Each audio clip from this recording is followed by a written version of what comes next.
Hey everyone, welcome back to the channel. The past week or few weeks here in the UK have been pretty crazy. It was real quiet in the cybersecurity space until about 3 weeks ago, where M&S, the retailer, got absolutely cooked by some hackers and shut down their entire systems.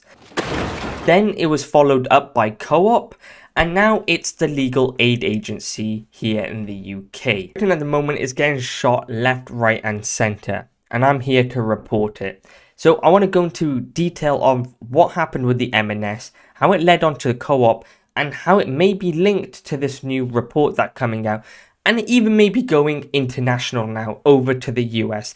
There's quite a bit to cover, so without further ado, I'm not going to waste your time. Let's just get straight into it. Okay, so you may have heard a few weeks ago that M&S was hacked and it shut down a lot of their systems.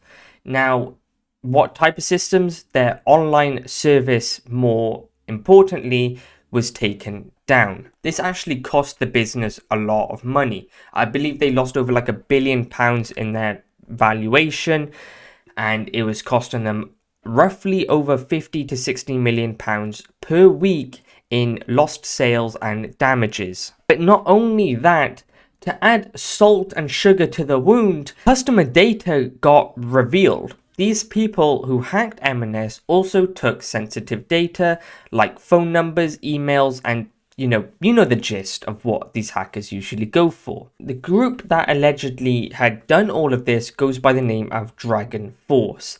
That's some like Power Ranger type name, I can't lie.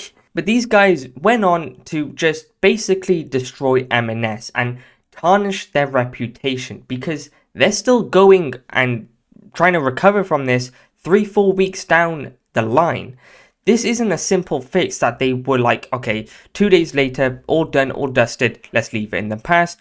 They're still trying to sort this out weeks and weeks after the incident actually occurred. And customers cannot still order online. Go into the shop, their certain systems are down. It's caused a big problem for the giant retailer. Now, this has left everyone to resort to Aldi and Lidl.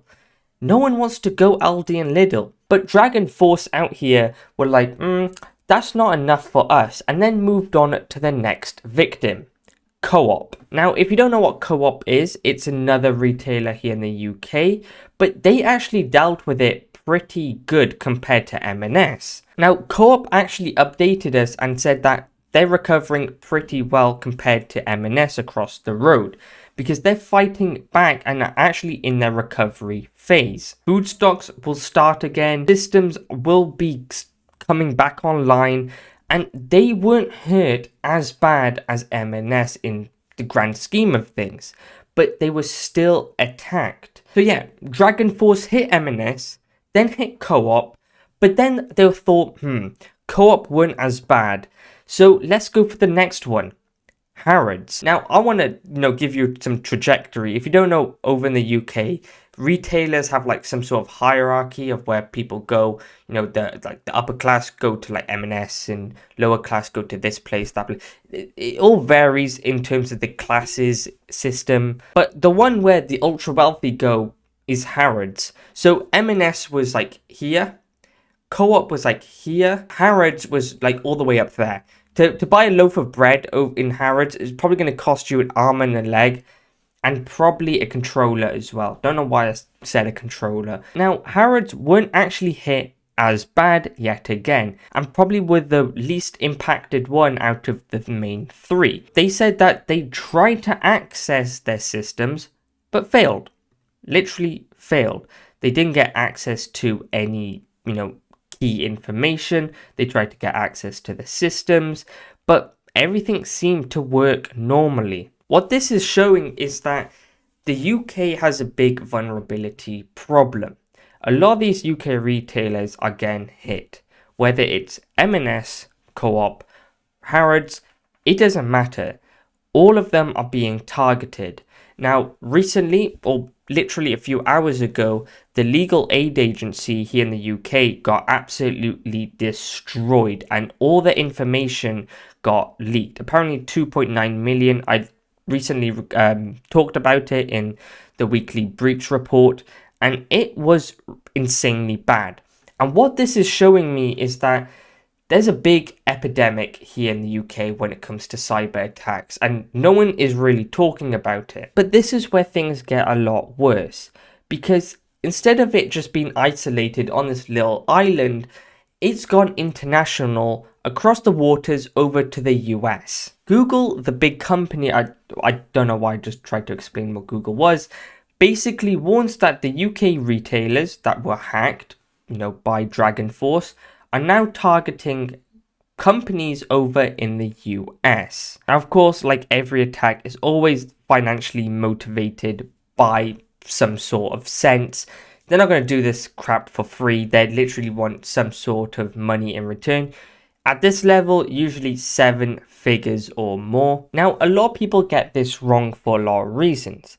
They think, okay, to hack is just, sit behind a keyboard, write a few scripts, and there we go. Kaboom, kabash, you're into their systems. But it actually takes a lot of social engineering. These threat actors have had a lot of success with social engineering and leveraging third parties connected to some of these businesses to gain entry. This is how most vulnerabilities get exposed. When you're one department here, the core value, and then you're split up to this, to that company, these third parties allow for vulnerabilities. That is how most cases people can get in. So over in the US, less than 10 US retailers have been targeted. Now over in the US, they're starting to target their retailers. This has gone from a major breach at M&S to a decent damage at Co-op to a scratch on Harrods to then going abroad and targeting US retailers.